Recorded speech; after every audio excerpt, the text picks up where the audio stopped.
Can you hear me now? All right, can you hear me, Sargon? Sargon, it appears like we're having technical difficulties for just a moment.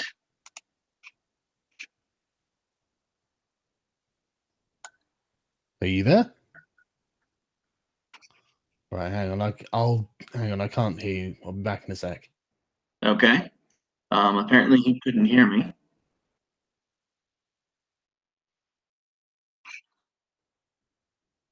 All right.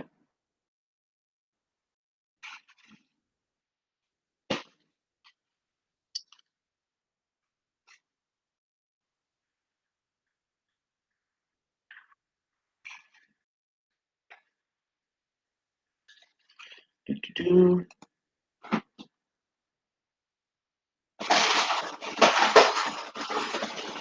All right. Well, this is awkward. Apparently, we're having some audio difficulty on Carl's side. Hello. All right. Can you hear us now? Ah, yes, yes, I can hear you now.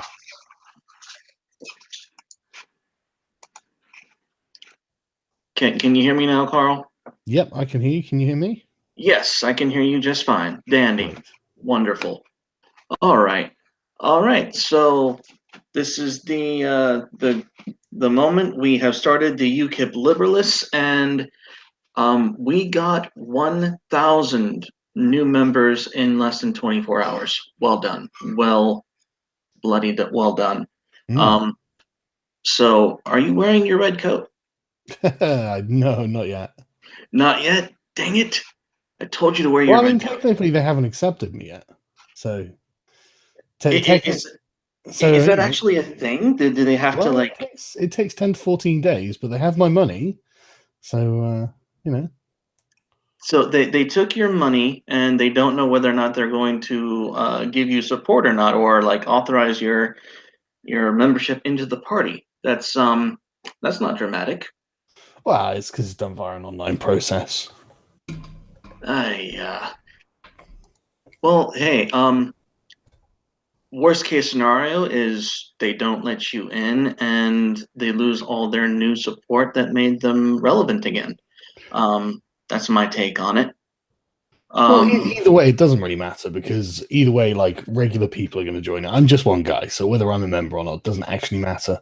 I'll be supporting the people going into it regardless. Well, all right. Yeah, and so that was one of the main questions that we wanted to ask is what does this mean for UKIP? What changes would you have brought to the platform, or would you bring to the platform? I think UKIP needs to be more savvy about social issues, but I think generally they're basically on the same, running along the same lines as the Liberalists. I mean, like I'll do sort of a compilation video of Farage talking about the things that we talk about because he's pretty woke on all of these things. Because really, I mean, he's a liberal too. You know, he comes from sort of British liberal tradition. So Yeah, Nigel Farage actually did a campaign stop for Donald Trump during his bid. You know, he came in and gave him a very rousing endorsement since Brexit happened during the campaign, and that was very neat to see kind of a collaboration between Trump and the British side of politics, kind of merging together. That was very neat. But one of the main questions that I wanted to address, because I saw this continually, I see this problem on the alt-right, and I see it with the progressive lefties. They have this idea that liberalists or liberals in general don't have any right to fight for or endorse their principles. yeah, it's weird. I've twice had from someone like I've been talking to about this the question, and I'm not joking. They unironically said, "Isn't it illiberal to promote liberal values?" I know that to me that is the dumbest question of all. Yeah, exactly. I And, mean, and and especially like as an American, George Washington was a classical liberal, and he crossed the Delaware on I think it was Christmas Eve to kill the British. yes. He literally killed for his freedom. That is not an illiberal thing to fight for what you believe in, No, there are especially. justifications when there are justifications, and it's I mean, if like it's self defense basically. If someone attacks you or tries to oppress you, then you have to fight for your freedom. Freedom isn't something that's just given to you; it's earned. Yes.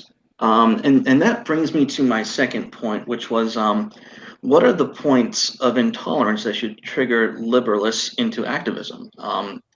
And we should use history as a an indicator of what those trigger points should not be.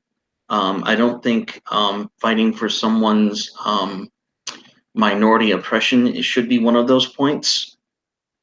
Um, but at what point should we say as liberalists, okay, this is where we draw the line. This is when we go on the I attack. mean, really, you've got to. I mean, you've got to be able to identify what is and is not oppression. I don't agree that society using gender roles as a form of oppression. Um, they're not actually mandatory, and No. it's irrational to think that you can get the entire society to suddenly give up their own identities. But like, I mean, like, with almost any of these things, when there's a violation of individual rights, it's worth stepping out and speaking out. When there's a anti-democratic movement, it's worth speaking against it. Or like the Hmm. EU, basically, or Islamism, or communism, or fascism. It's worth speaking out against these. When there's a bunch of socialists running through the streets saying we're going to take your property, it's worth doing activism against them. When Yes. freedom of speech is being violated, it's worth specifically supporting the people fighting back. It's there are going to be times when we're always going to have to assert ourselves. I'm afraid it's the price of freedom. I I wholeheartedly agree. Um, so, granted the subject of this discussion, what's the first thing you're going to do when you finally move into Downing Street? Well, I mean, to be honest with you, I like I've always said, I really don't want to get directly involved in politics, but I'm more than happy to talk to people and advise people on what they should do. Because I mean, like the first thing that people should think about in the short term is how to be an effective activist. And there are a few things that you shouldn't do when you're trying to be an effective activist. The first thing is dance to your enemy's tune. That's the very first thing. When your opponent says don't do something, you should probably do that thing because Oh yeah. they're saying don't do it for a reason. Um, Hmm. they want you. I mean, like the whole like don't mass join UKIP. It's like, well, that's of course you'd say that, but mass joining UKIP sounds like a great idea. It sounds like a party that we could actually have some influence in. Whereas, if we joined Conservatives, the sort of established structures within the party would be very tough to influence, and Yes, there's and have that's very what little struck leverage. me is you joined UKIP with Dankula and Paul Joseph Watson, who is Mm. not exactly left leaning. No, he's centre right. Me and And Dankler are centre left, though. I'm I pretty much guessed as much. There, Mm. it's you guys are a fun bunch, Yeah, left or right. But as long as you're dancing around the center pole, things still stay pretty naughty, which is where it needs to be. yeah. I mean, it's Um, it's about the it's about your sort of base principles, the axioms on which you base your worldview, and most classical liberals are in agreement with this. Obviously, like the sort of typical classical liberal principles, and from that point, it's really how you interpret them, but that's up for discussion. So, well, and that's what I like about this movement is arguing within the group and having our discussions is we're finally back to that place where people want the same result. They're just complaining about how to get it done. And that has been erased from my life for the past, I'd say, 10 years. yeah, Like in American politics, we haven't had that kind of paradigm and I want to take this paradigm and put it back into the mainstream culture. Yeah, same And same here. Same here. Like that the idea of a rational dialogue, where it's two people who understand their own positions and want to honestly find a resolution between them. That's something that's just disappeared in everyone's political dialogue, in my opinion. And I completely agree. That's the first step, and that's like one of the core points of liberalism as well. Is we need to be able to respect one another as people, regardless of whether we like one another.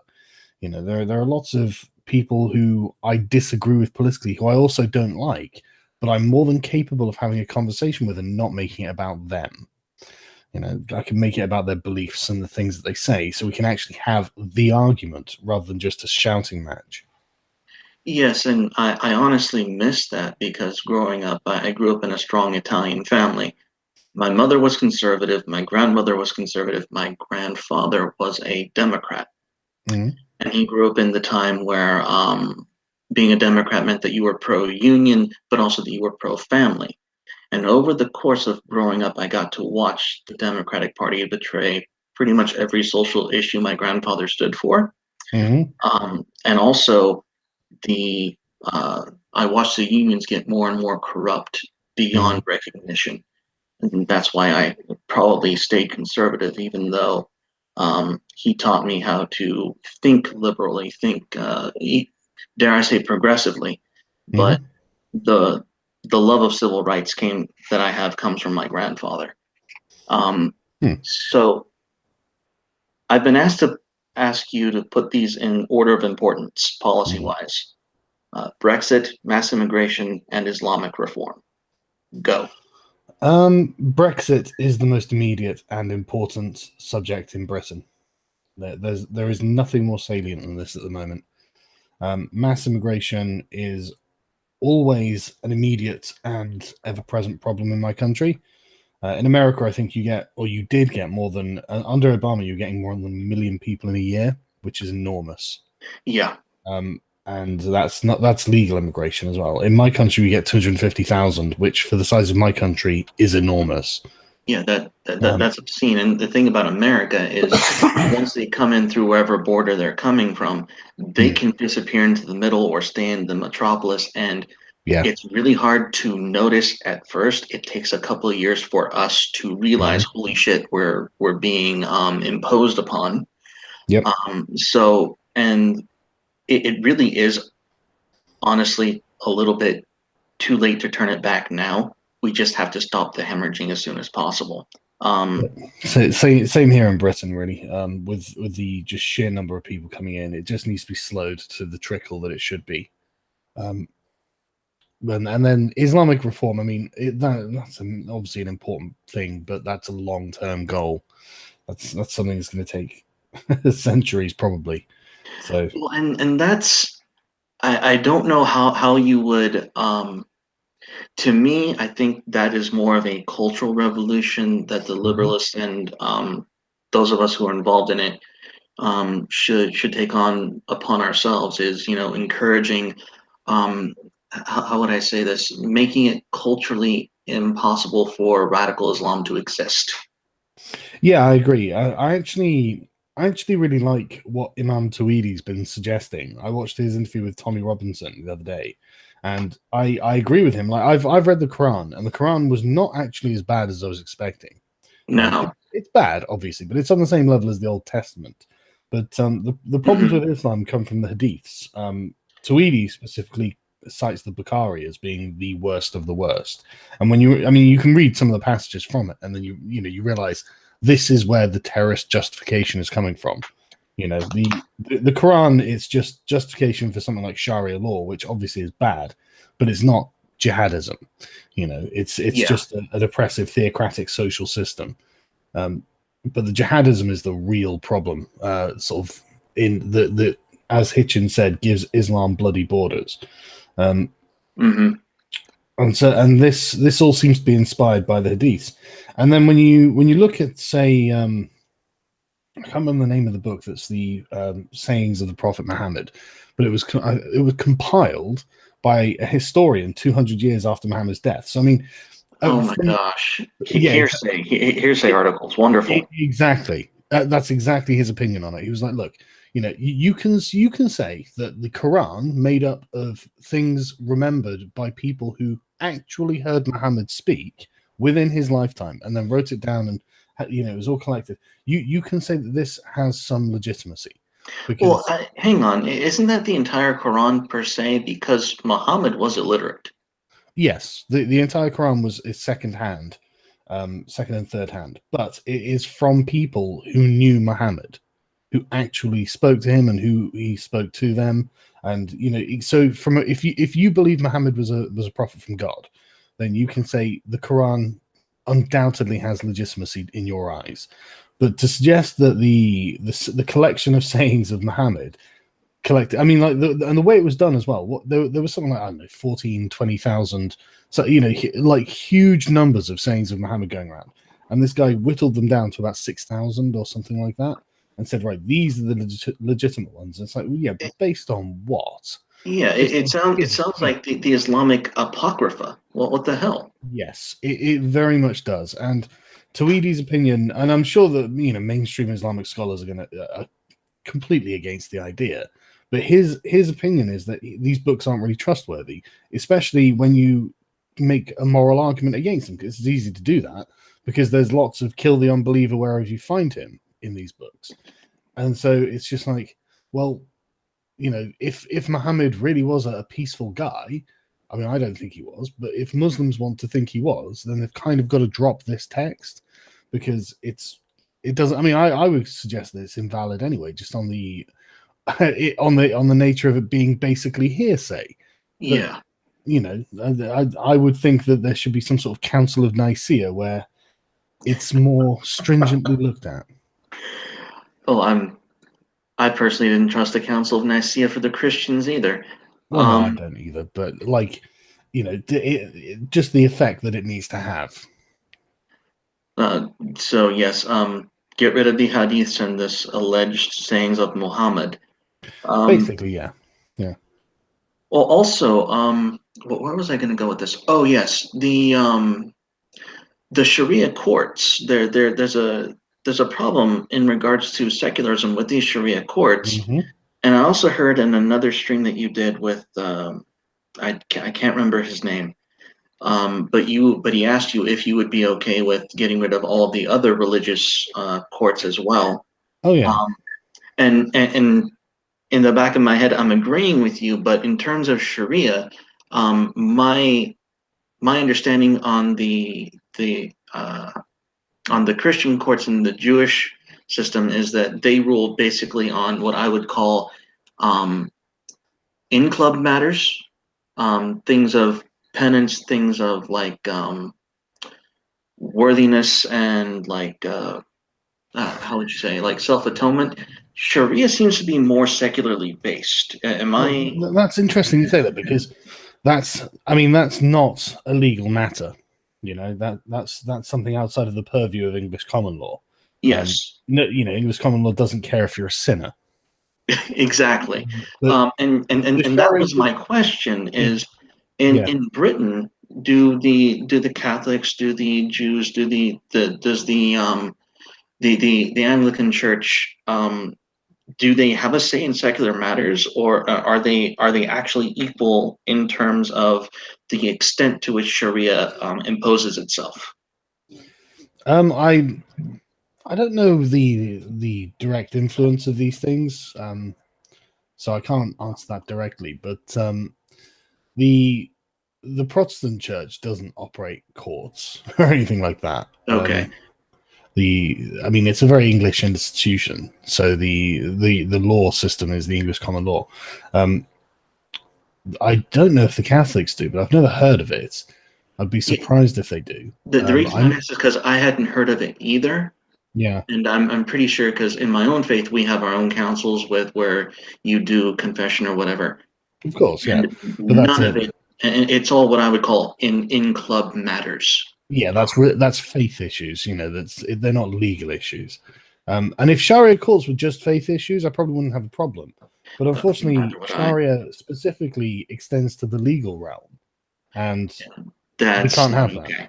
That's not okay. Yeah, exactly. We can't have that. We need one rule of law in England, and it has to be English common law because that's the only fair law, in my opinion.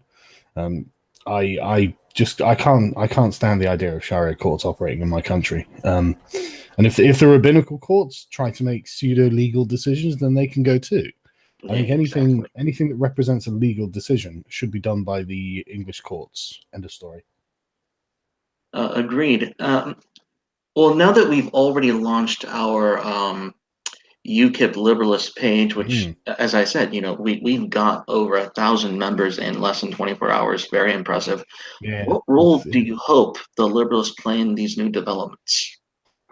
well, I think the most important thing is just to have and this is okay. So this is interesting with liberalism, and it comes back to the fact that I've had two people in the past few days say to me, literally, "Isn't it illiberal to promote liberal values or impose liberal values?" And it's like, no, it's essential. We have no choice but to make sure that our countries are run in the liberal order that they were created, and that means being tolerant of different viewpoints and being pluralistic. That's definitely a factor to it. And if someone isn't being this, then unfortunately they're going to have to change, aren't they? So, Hmm. it's just one of those things.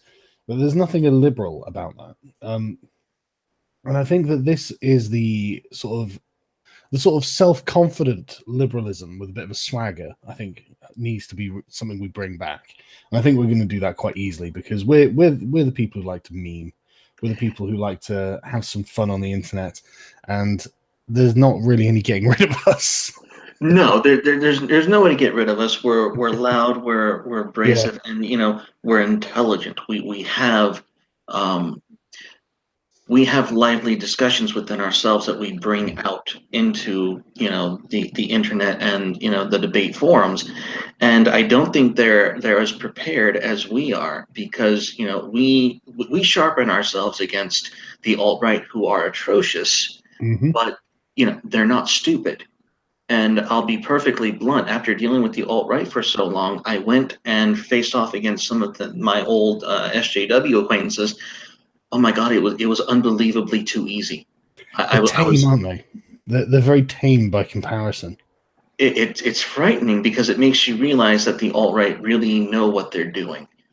Um, Yeah, a but large part of it is entirely cynical and deliberately um, created. oh, true, very true. It's not Um, it's not really grassroots. The alt right don't really have the numbers for grassroots, and so no, they've got they to try and don't. be subversive, and that's, I mean, not very different from communists in that regard. Well, I mean, some of them openly call for social communism. Richard Spencer's Ethnostate in space is supposedly supposed to take care of everyone socially because everyone's the same genetic clone with Asian wives. They're going to be able to take care of each other. I don't know how. It doesn't make sense. Anyways, um, where was I going with that? Oh, yes. Muscular liberalism is what Billy called it.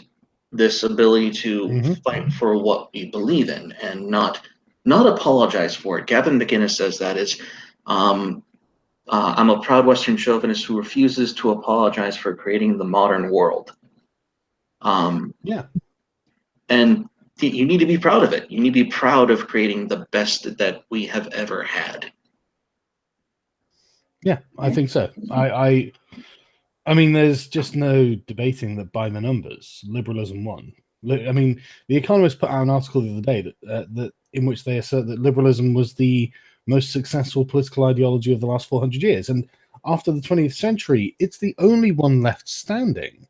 Both communism and fascism just got blown out completely, as they should be, as the Well, complete. not only did they get blown out completely, or not as it the only one that survives, it's the only one in demand. Well, it's the only When one with any moral legitimacy left. correct. That was what I meant by blown out. I mean, not just economically blown out or physically blown out. I mean, literally, they all failed to do what they wanted to do. They all failed, and liberalism was the only one left standing, and liberalism is just here improving the world day by day. Because really, it's I mean, really, it's just a framework for freedom. As in, if everyone plays by these rules, everyone is as free as they can be. And once you're free, you can do whatever the hell you want with your life. If you want to go to a university and get a degree in whatever, do it. You want to travel the world, do it. You want to be a business owner, you do it. You make your life, and that's what I think people should be free to do. Yes. I was just going to add to that. Capitalism has been more progressive for humanity than any other economic system. Yeah, I mean, nothing's freed humanity like capitalism. Nothing. Yeah, for all of its flaws, it has freed us more than any other system we've ever created. Which is a nice segue to the next question. What would you say to our left-leaning members who are concerned about joining a quote-unquote far-right political party? This is a common thing with the liberals who are center-left, worried that we're moving too far right. And I think the mistranslation there is activism. They don't want to. They don't feel like they have the authority to act on behalf of classical liberalism. What would you say Yeah, to that? that's interesting. So I think it is the feeling that they have the authority, the moral authority to do so. And I mean, any political activist claims the moral authority to speak in the name of the ideology they're promoting. So I don't see why we should feel weird or uncomfortable about that. For the centre lefties joining UKIP, well, I mean, at the end of the day, the party will reflect the membership. So I I mean, agree. I don't think that UKIP is far right anyway. I think UKIP is centre right. And if you actually look at, I mean, like I was reading their manifesto the other day. It's pretty reasonable actually. It's not bad at all. It's not like it's not like something the British National Party would create. It's a manifesto that's clearly come from the liberal tradition, the British liberal tradition, and I think that the ideology of the party reflects that. And I mean, I don't see there's anything bad about it drifting slightly towards the left to accommodate the centre lefties, because at the end of the day, we're still going to be fighting for effectively what is the same thing. So what you're saying is they should fear us. I don't think they should fear us. I mean, that's the thing. I see I'm, myself. I'm, I'm mostly kidding. I know, but I know, but people get it in their heads, and I'm thinking, well, I'm basically joining as a fan of Nigel Farage. I liked his. I don't care. I want to leave Brexit. I'm not going to be cowed. I mean, one of the problems that like every political movement has, especially dealing with postmodernists, is everything about postmodernism is in effect you can boil it down to a linguistic attack. This is why the insults they use are. I mean, someone would have to be quite obviously racist for me to run around accusing them of being racist, because it's a weighty label. If you say that to someone, you better mean it, because you're really indicting their character with that. That's a pretty major moral failing in the West. But the postmodernist left use it as often as they can, and they use it specifically because they know it's powerful. And if there was a more powerful thing, they'd use that instead. But it's just too much to call people pedophiles, I suppose. Well, And here's the thing about calling people pedophiles is they seem to be too busy trying to push pedophilia well, yeah, as of recently, and that's been slightly concerning. I'm on the center right, and I'm yeah, very much opposed to that idea. yeah. Um, but anyways, Well, the thing that I was going to say is basically the problem is down to being effective activists. It's like, do you let your opponents control the narrative, or do you control the narrative yourself? And the easiest way to control the narrative is virtue. It doesn't really matter what people say about you if any random person looking at you is going to see something consistent. Um, no matter how much, like the thing with like Tommy Robinson's racist, like that's an easy narrative for the left to have painted, and the mainstream to have painted about Tommy Robinson.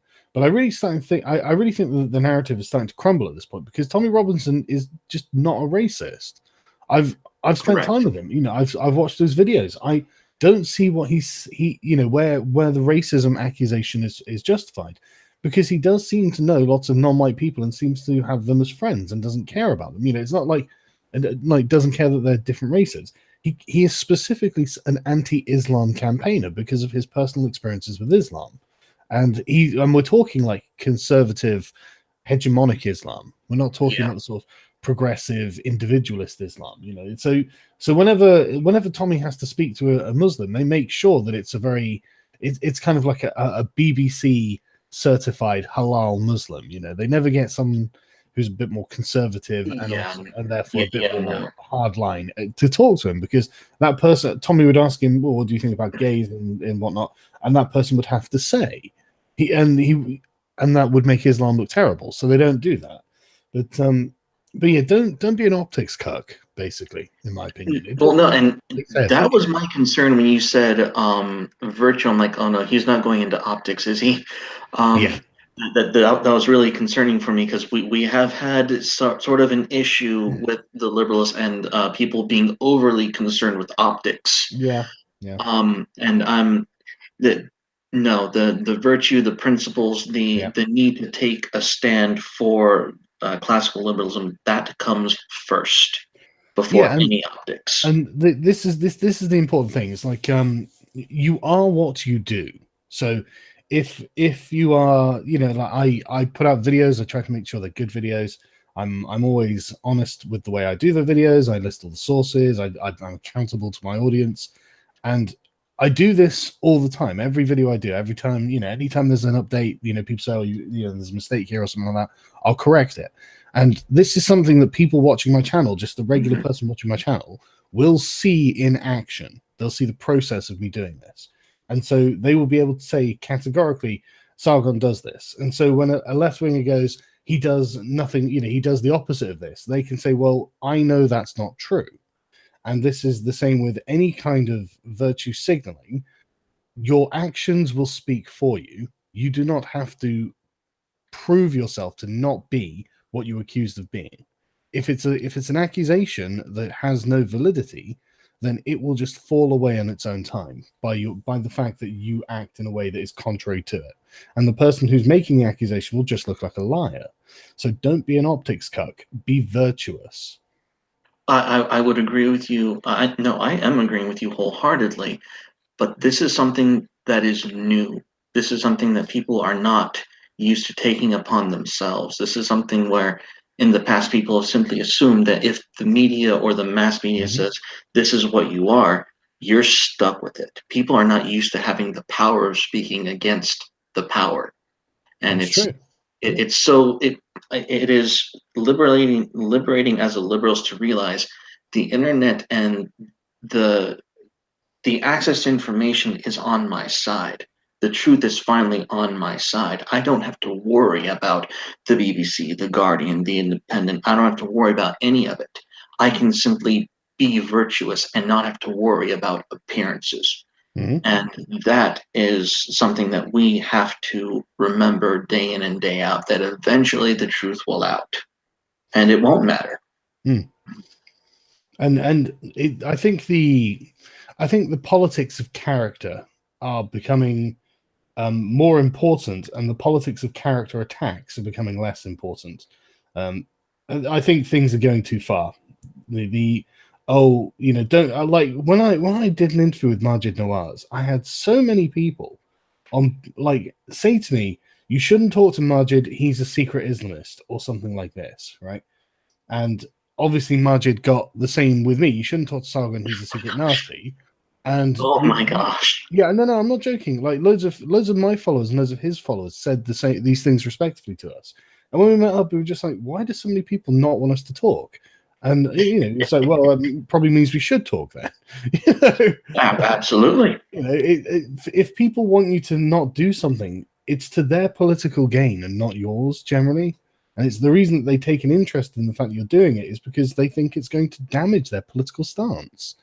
And often these people are your enemies. So Well, it's not only that, it's a game of control. And my mother yeah, gave me the best advice a son could ever get. She told me this. If you have two friends and they don't like each other, eventually one of these friends is going to ask you to choose between them or the other. Mm-hmm. Always pick the other. Yeah. Never, never, never associate with someone who makes you choose. Totally agree. And she told me that as a child, and it's been the best advice I've ever had. We already really went over this question. Are you concerned about optics from the media, or do you think the media trust in the West is at an all-time low Well, due the to media negativity? media trust in the West is at an all-time low. Where it belongs. Donald Trump is actually more trustworthy than the media in the mind of the public, but not by much. But I'm not joking. I put it in a video of a few weeks ago. I can't remember which one it was off the top of my head, but I was just amazed looking at these statistics. Just um, about 30% of people trust the media, and about 35% of people trust Donald Trump. Um, it's pretty low, and they've done this to themselves, you know. But at the end of the day, we know what the left wing media is like, and I'm sure the right wing media would be like it as well. But we're not really. I mean, they're not really our enemy, to be honest. You know, they're not really the ones doing things to us anymore. You know, Tucker Carlson, like he's become a bit of a beacon for a rational conversation, and he's on Fox News. How He's things on Fox News, change? but it's Tucker and Yeah, um, uh, Gavin. I'm quoting Gavin again. Um, I got Gavin on the brain apparently. He calls it Tucker porn. Just because he has that Tucker face where he's just looking at it, he's just going, "What yeah, the hell are you talking about?" yeah. There's a part of me that loves it, and it's like, but 10 years ago, I was rooting for Jon Stewart when Jon Stewart was tearing him apart on Crossfire. You know, so it's just like, How the times change. yeah, it's Well, so and weird. It's so weird. no, I've noticed this. We haven't changed. No. You have to understand.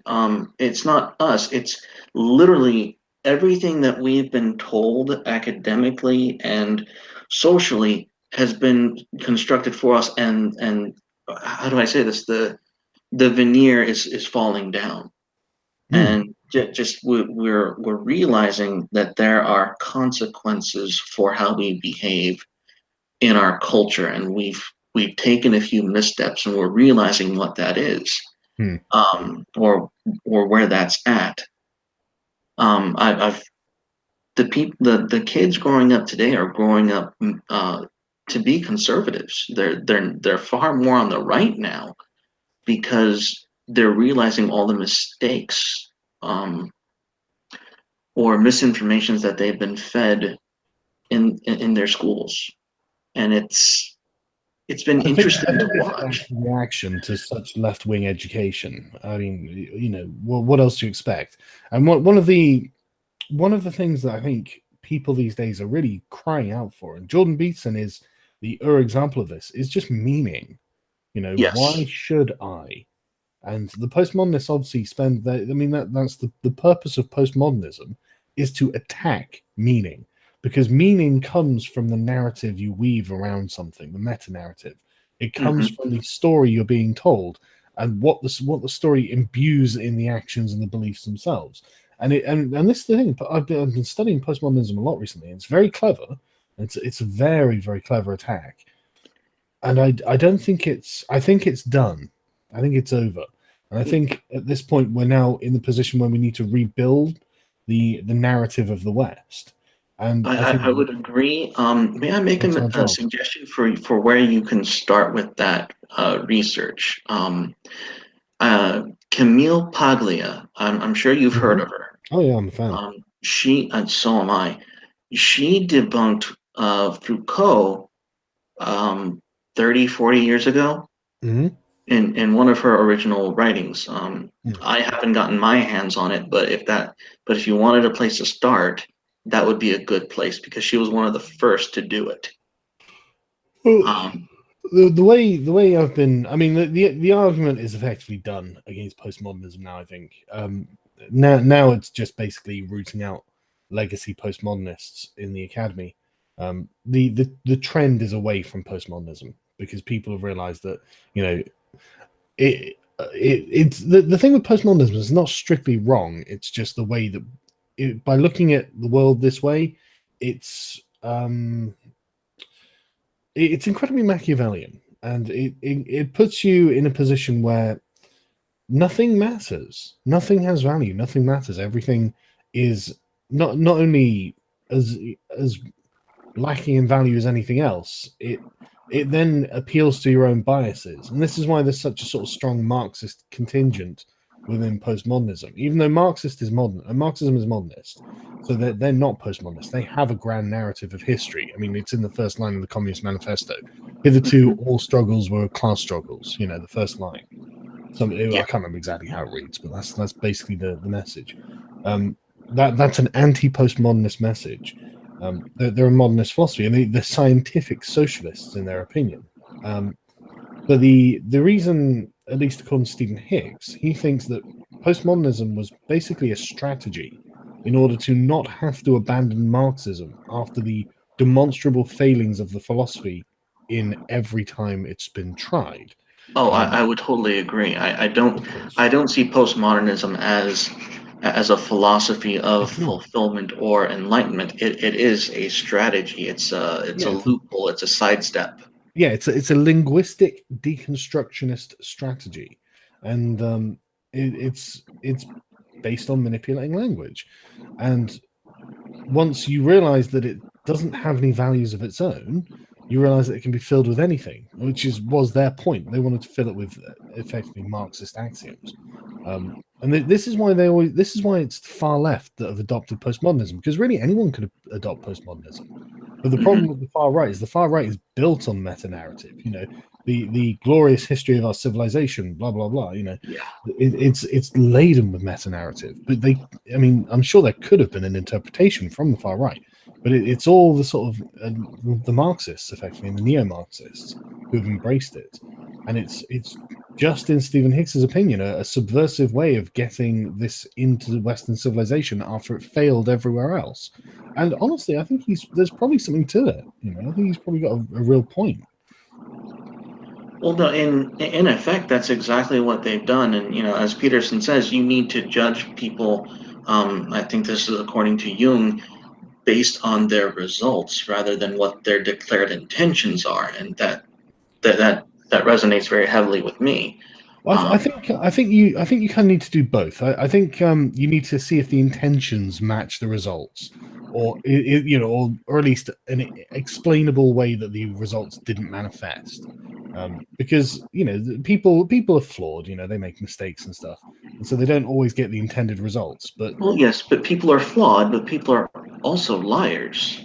Well, that's the thing. I mean, if someone's saying something and then they're taking actions that you would expect to result in different outcomes, then they're clearly lying. Yes. I mean, if someone announces their intentions, takes actions that should logically, at least, sensibly be the way to get that, but fuck it up, then it's different, obviously.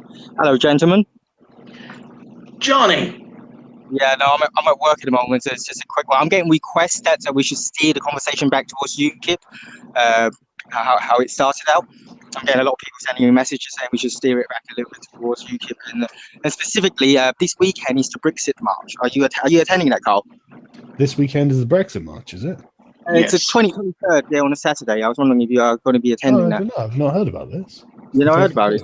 No. Yeah, no, because I'm organising a group of Liberalists to attend that. I think it's at Victoria Coach Station at 1 p.m. Because I want to focus on the ground activism rather than so that's what I generally push everyone to try to do. So I was wondering if you would be attending. I thought I might have heard you said you're doing that, but maybe I must have heard. Let me. So someone send me a link or something on Facebook afterwards. No, there are multiple organisations organising that. They've got the Libertarians who's starting from the Speaker's Corner, and then you get other groups down in Westminster, and then you get some other groups starting Victoria Coach Station. But they all end at Victoria Coach Station. Okay, yeah. 2030 is the second year and the first year of Brexit vote, so that's why it's happening. And you also get the people who vote counter protest. All right, so John, you're cutting in now a little bit. Sorry, no, it's a car driving past behind me because I'm at work, hiding at the back. Just jumping. Okay. Yeah, Well, no. So John yeah, is our wonderful street activist. He does a lot of good work and he makes a lot of good connections. oh He well, is the I've met Carl a backbone. couple of times. Well, a few times, so he recognizes me, I think. Dude, if there was like an official representative of the liberalists, doing our own activism, it's John's face. He's the one doing all the footwork. But yeah, so I think I'm trying to organize some people to go to that one. So if you're going to that, give me a shout. It'd be great to see you there. Yeah, I think I will actually. I'm just looking. I found the Facebook event. Yeah, I I think don't. I think I I don't see think why I the can't come to this. biggest one so far is organized by Make Britain Great Again, which is also the thing is that if we actually going to go towards the UKIP direction now that we are, we should see. I couldn't find one that's made by UKIP, so that's a surprise to me actually. So there isn't actually one on that. So because I was thinking about making an event for the UKIP Liberalist group, Yeah, that's a good idea. because obviously it doesn't make sense for the UK Independence Party not partake in the Brexit part, you know. Yes. Yeah, so no, so if you're going to give any tips for people in the group to give us more direction and focus, what would it be? Some advice for the people that just joined yesterday? Because the group is like, let's say, less than 24 hours old. It's like about 18 hours, 20 hours old. Yeah. Okay. Yeah. So I mean, the thing I would advise is, I mean, the group is obviously not going to have a single homogenous opinion, but there will be majority opinions. And I think that when something has arisen that needs to be decided on, basically do a poll quickly and do it like you would a democratic vote. So even if you disagree with the outcome of the poll, you effectively should stand by it as you taking part in the voting system itself. So it gives the group more of a more influence as a group, as an association. Yeah, because the reason that we actually made a subsidiary group from the main group is because obviously we recognise it's not everyone in the UK and not everyone support War Plan Purple. So Yeah. therefore having a separate group can shield the members who are not specifically within the liberalist movement who isn't in for War Plan Purple. So that's the reason we're doing that, basically. Yeah, I think that's reasonable. I mean, it's for the people who are interested in it, which I think is fair.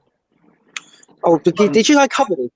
Did you guys cover this previously? Because I only joining because I was at work. We kind of covered it, but the important thing that we need to go over or just reaffirm for the audience, for those listening, whether you just came in or not, is the general direction of now that we have now that we're joining the UKIP party, what's really changed? And correct me if I'm mistaken, but the thing is, not much really. No. Yeah. UKIP has a pretty standard manifesto. It seems pretty common sense, and take it away, Carl. You said that this was in kind of a tribute to Farage. Well, yeah, I mean, I think that a lot of us were kind of fans of Farage, really, and fans of the thing he was trying to achieve. Because I mean, ultimately, I completely agree with him that we need a sovereign, independent British Britain. I mean, I think that's the government's job. That's what they should be maintaining. And that's effectively, I think, the message that Farage was putting across this whole time. The reason he wanted to leave the EU is because it was illiberal. It was un-British. It was going to change the country in a way that we couldn't hold accountable, and that's offensive to the British mind generally. Accountability is a core part of English common law and has been part of the culture for centuries. So the idea that we would just suddenly give away the power to hold our leaders to account is baffling. I can't understand why anyone would agree to it, let alone any British person. But I do find it strange that anyone would want that. But basically, I think that fundamentally what Farage is saying is definitely in line with what I believe. So, I'd like to say I'm more of a fan than anything else. Well, here's a very good question. What can international members of the Liberalists or just a general fan of yours or Dankula or Paul Watson do for UKIP? Would you recommend that they join as well? What are their options? I don't know. I don't think I'd recommend people from overseas joining. I think that's probably a bad idea. You should probably join something local in your area. Well, here's the thing: you can get an annual membership to UKIP no matter where you are in the world, but it's basically a campaign donation for the party. Yeah. It also then it artificially inflates the numbers effectively, and it makes things misleading. So I would advise away from that. And if you want to make a campaign donation, I mean, I'm sure they'll take it, regardless of where you are. Fair enough. So you can do that. But I think the most important thing is the meme war online, because it's so important to have on the ground support in comment sections on Twitter, on Facebook, wherever it is, to make sure the arguments are being represented and people are aware that there is another side to the story. Because this is why, honestly, I think this is why people like Tommy Robinson's reputations are slowly being repaired. It's just the diligent work of the activists in the comments, in the small areas, where things are impersonal, where people are having proper conversations. That you guys, the unsung heroes in this regard, but that is such an important thing for any movement, in my opinion. It's the grassroots activism. It's what the Tories don't have. Theresa May doesn't have activists in the comment section supporting her because she's terrible. She stands for nothing. Whereas Jeremy Corbyn does. Whether you like Jeremy Corbyn or not, at least they're playing their part. And when I see people on our side playing their part, I'm always very heartened by it. It's always, I mean, like whenever I see an article calling any of us like alt-right, man, the comment section is always brutal because it's obviously not true. And that's the best thing that people can do, basically. Just keep spreading the ideas, correcting the lies, and just keep pushing forward. Well, I couldn't agree more. So, what is I don't want to open this can of worms, but I really feel that I should. Tommy Robinson, what do we need to do for him? I don't know if there's anything we can do directly, obviously, but I think defending his name. I mean, he's not a racist. There's no question about it. And when like 13 months in prison is pretty bloody extreme. And there's no, regardless of whether the law he broke was just or not, which, I mean, it's not an unjust law, so there's nothing really to complain about there. But the fact that they gave him 13 months and the fact the establishment has been gunning for him for years anyway is, I mean, it's not just whether or not the law is unjust. I understand that idea. The problem is the law is not equally applied, and this is why we applauded Trump when he who did he exonerate? Dinesh D'Souza for a campaign violation, which he didn't even know he had committed, and no one else is held accountable to anyway. Yeah, I mean, this happens on all sides in American politics. Yes, so, he just happened to be the one slapped with it, and they really threw the book at him. I feel there's definitely an argument that happened with Tommy. Yeah. There's definitely an argument that happened. No, I see it almost exactly cloned. The harshness, which no one else got that kind of treatment. How do you see this new UKIP shift putting the great back into Great Britain? Well, I mean, I think it's far too early to tell. But it seems to be an idea whose time has come. There's no point just sitting on the sidelines. I mean, like if you look at the Guardian, right? All of the writers for the Guardian, I bet every single one of them is a member of the Labour Party. Like, yeah, Owen Jones is he's basically a close advisor of Corbyn. Like they're buddies. They hang out. They discuss policy and strategy. And then what happened to Eddie Izzard? What happened? I don't. He grew breasts. Oh God, no. Yeah. He was fantastic in Dress to Kill, and then he didn't dress to kill. Well, I mean, he's free to make the life choices that he wants, but I think he's going far down the far left crazy rabbit hole, and it's like, well, I hope you're happy, at the very least. All right, this is a relevant question. Does UKIP have anything to fear from your involvement, or would coming out against you be a validation of far-right allegations thrown at them in the past? Well, that's a good question, isn't it? I mean, like, UKIP aren't really a far right party. They're definitely a centre right party, in my opinion. They're just nativist, which I don't see as being a bad word. How could the political parties of a country not be concerned about the native people of the country? Surely that's their constituency. Yes. But no, I don't.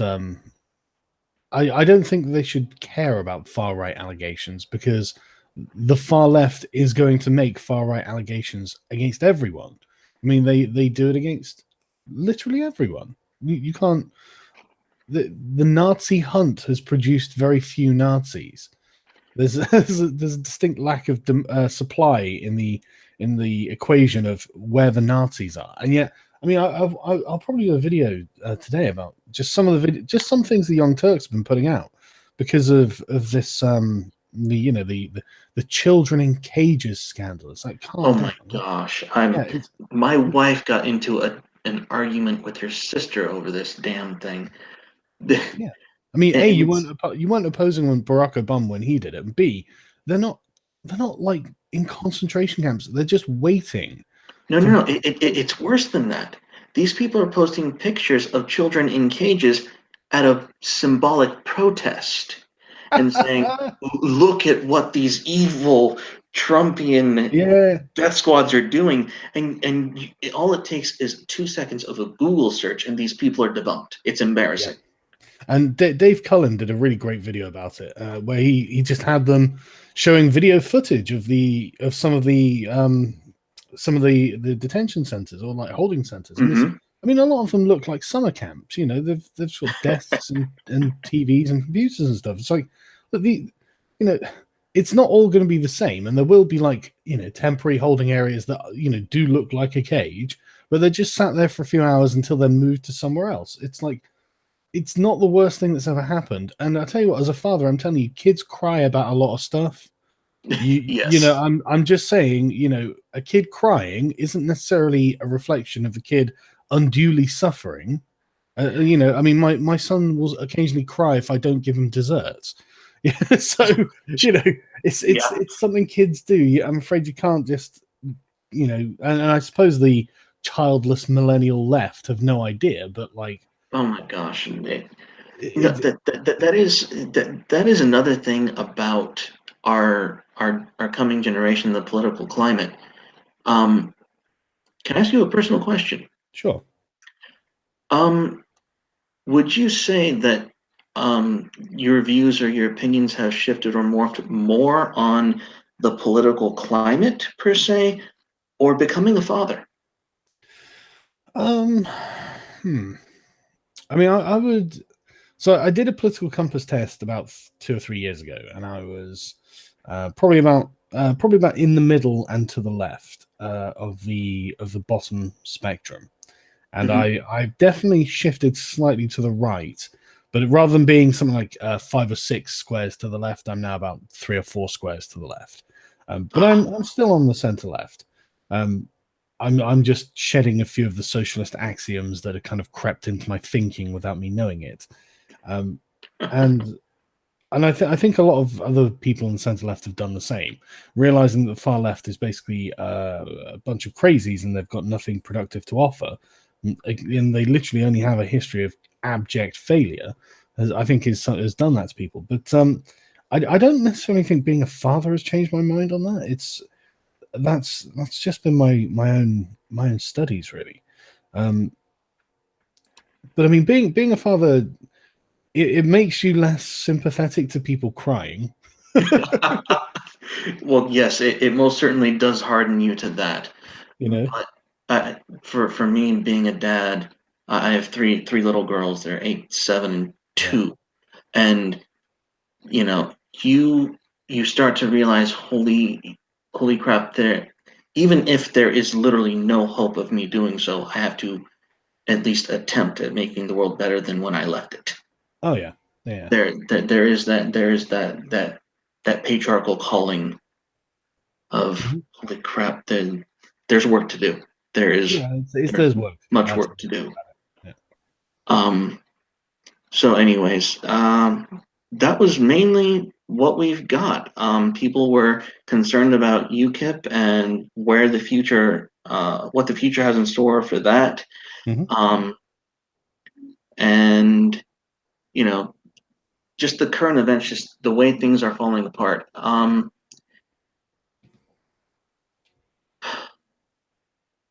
Let's see if we can do one more question. Oh, here's a good one.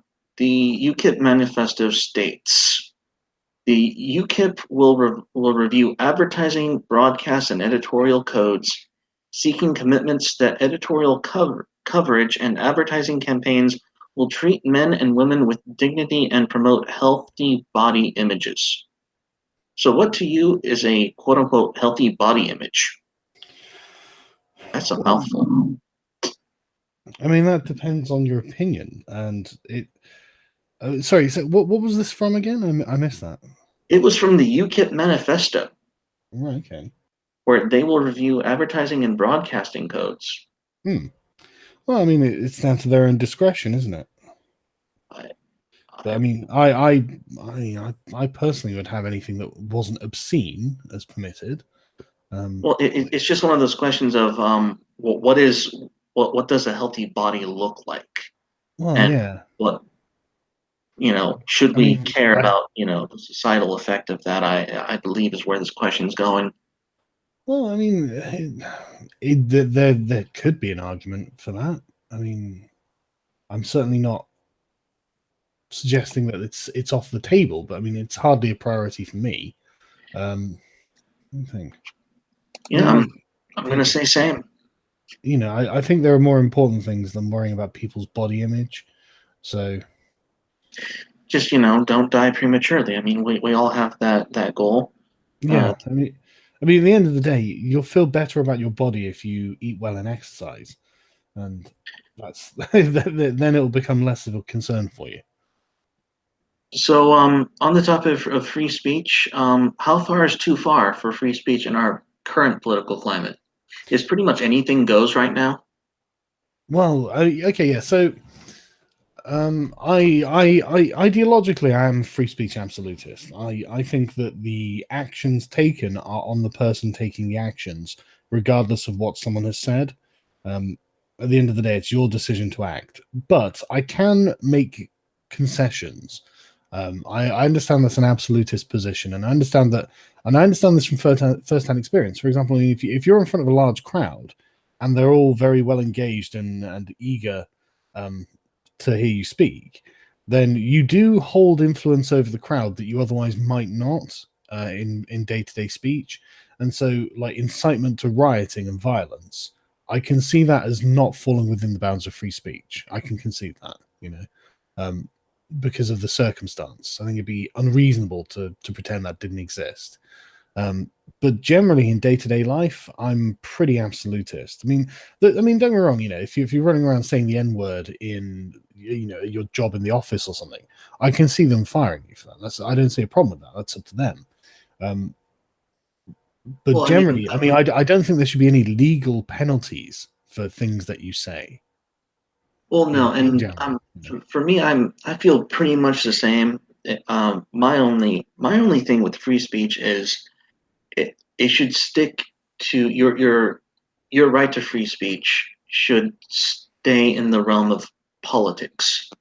If yes, yeah. you cannot just shout obscenities in the public square. That's not free speech. It has to be something that you can interact with, something you can respond to, Well, yeah, something free speech is a coherent. political concept. I mean, you wouldn't censor speech that wasn't political. Yeah, What and would be the point? there are. Well, the point is basically assault in the public arena. You can't have someone just shouting obscenities at someone else just because they have the right to shout at someone. You don't have the right to shout at someone for no reason. Um, Well, that's I not mean, you do, but then you're in the realms of social interaction. I mean, you don't have to stand there and just be shouted at, and there could be rules in place in the space you're in that have a certain decorum and things like this. So, these are all totally fine. And these are not what I would consider necessarily censorship, although they could be turned into weapons of censorship. It's up to the people engaging in the space to negotiate that themselves. But I don't think that any political speech, no matter how like how repulsive, should be punished by a jail cell. I can't stand it. I can't stand people going to jail over Twitter or Facebook and things like this. Like, it's so silly. It's so silly. No, and having a political thought or an outrageous opinion should not be in any way punishable. That is abhorrent, and we should be proactively engaged in protecting not just those we agree with, but just in terms of being classically liberal and being brave enough to stand up for it. It shouldn't matter what they say. Yeah. It shouldn't matter at all. Is there anything you'd like to say before we close? Well, just remember that your opponents are always going to defame you. They're always going to do it. So don't hold yourself to the standards that they set. Hold yourself to your own standards. That's my opinion. All right, guys. The Sargon of Akkad, the man himself. Well, thanks for having me on. It's been a really nice chat. I look forward to doing it again anytime you're ready. Yeah, man. Guys, just stay active and keep fighting the good fight.